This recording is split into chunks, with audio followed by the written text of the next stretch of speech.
चिपको आंदोलन। नमस्कार बच्चों। पर्यावरण और महिलाओं से जुड़े विषयों पर लिखने वाली पत्रकार कल्पना कपूर ने भारत के पर्यावरण रक्षा आंदोलनों का अध्ययन किया है। आज वे चिपको आंदोलन के इतिहास और प्रभावों की कहानी बता रही हैं। इसे ध्यान से सुनिए। कहानी आपको 2 बार सुनाई जाएगी। अब आप कहानी सुनते सुनते प्रश्नों के उत्तर लिखिए। मैं हूं कल्पना कपूर। आज से लगभग 280 वर्ष पहले की बात है, जब भारत के राजस्थान राज्य के जोधपुर रियासत के राजा अभय सिंह ने एक नया किला बनवाने का आदेश दिया था। किले में लगने वाले चूने को पकाने के लिए ढेर सारी लकड़ियों की ज़रूरत थी, लेकिन जोधपुर रियासत में रेगिस्तान की वजह से पेड़ बहुत कम थे। केवल खेजड़ली नाम के एक गांव के पास तालाब और गोचर की ज़मीन पर घना जंगल था। इस जंगल से उनके कुओं में पानी रहता था और सूखे के दिनों में लकड़ी और चारा मिलता था। इसलिए गांव के बिश्नोई समुदाय के लोग इसकी जी जान से रक्षा करते थे।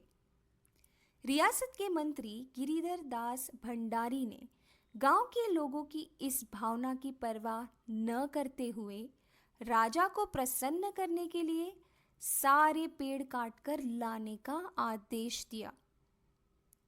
गांव के बिश्नोई समुदाय को इस बात की बहुत चिंता हुई। खेजड़ली गांव के पंचों ने राजा के लकड़हारे से बहुत विनती की, मगर उनकी एक न चली। अंत में समूचे गांव के बालक, वृद्ध और नर नारी पेड़ों को बचाने के लिए उनसे लिपट कर खड़े हो गए। मंत्री को उनकी इस हिमाकत पर बड़ा गुस्सा आया और उसने लकड़हारों को पेड़ों से लिपटे लोगों पर हमला करने का आदेश दे दिया। कहते हैं कि इस संघर्ष में गांव के सैकड़ों लोग मारे गए। जब राजा अभय सिंह को इस नरसंहार का पता चला तो उन्होंने तत्काल उस मंत्री को हटा दिया। राजा ने लोगों से माफी मांगी और भविष्य में खेजड़ली के पेड़ों को कभी ना काटने का वचन दिया। खेजड़ली की इस घटना को दुनिया का पहला पर्यावरण रक्षा का आंदोलन माना जाता है। खेजड़ली की घटना के लगभग 240 वर्ष बाद सन 1973 में भारत के उत्तराखंड राज्य में पेड़ों की रक्षा के लिए इसी प्रकार के एक और आंदोलन ने जन्म लिया। हुआ यह कि सरकार ने जोशीमठ शहर के रेणी गांव का जंगल एक ठेकेदार को नीलाम कर दिया।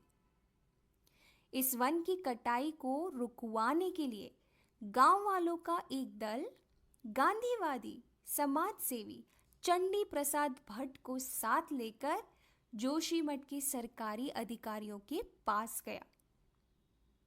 गांव में लोगों की अनुपस्थिति का लाभ उठाकर ठेकेदार के लोगों ने रेणी गांव के जंगल को काटने की कोशिश की, लेकिन गांव की एक अधेड़ महिला गौरा देवी ने गांव की सारी औरतों को इकट्ठा किया और जंगल की रक्षा के लिए पेड़ों से लिपट गई। ठेकेदार को निराश होकर वापस लौटना पड़ा और सरकार ने जन आंदोलन के सामने झुकते हुए इस क्षेत्र में वनों की कटाई पर रोक लगा दी। यहीं से इस आंदोलन का नाम चिपको आंदोलन पड़ा।